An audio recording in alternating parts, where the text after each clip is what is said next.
The story of Ratan Tata biggest revenge on Ford. In 1991, Ratan Tata became the chairman of Tata Group. Tata Motors were India's largest truck making in India. In 1998, Ratan Tata decided to focus on building modern passenger cars. At the end of the year 1998, Tata Motors launched Tata Indica. Tata Indica was the first modern car even to be designed by an Indian company.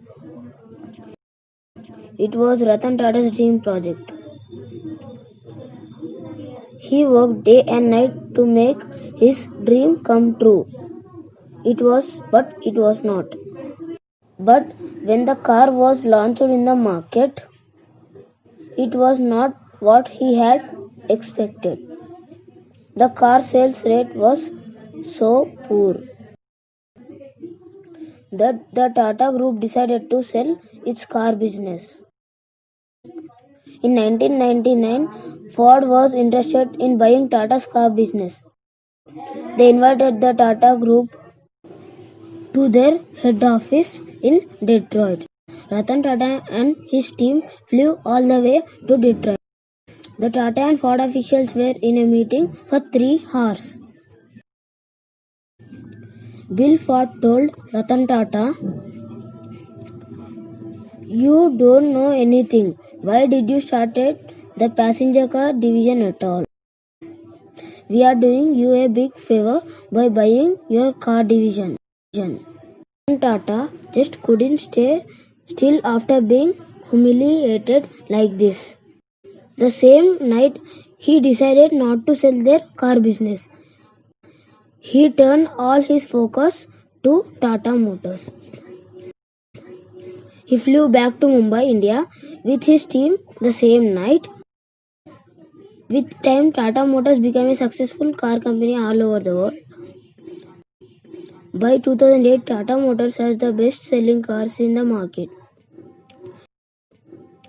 But on the other hand, Ford was struggling to make a profit from their sales.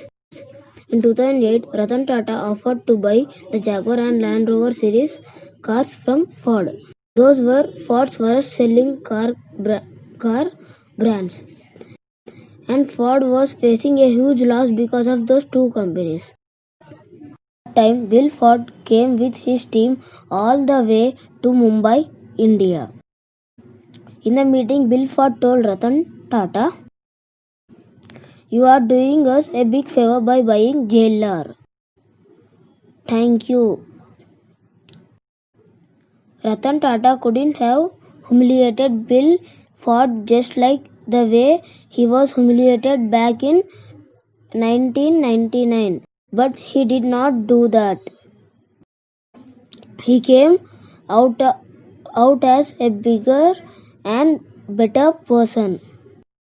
Today, Jaguar and Land Rover are one of the most successful selling cars of Tata Motors. Today, Tata Motors is one of the biggest car companies in the world. Ratan Tata is one of the most prized businessmen all over the world. Not only for huge empire that he built, but also for his kindness and humble nature. The Tata Group donated 66% of its profits to charities. Ratan Tata's stories with Ford teach us one important thing: success is the best way of revenge.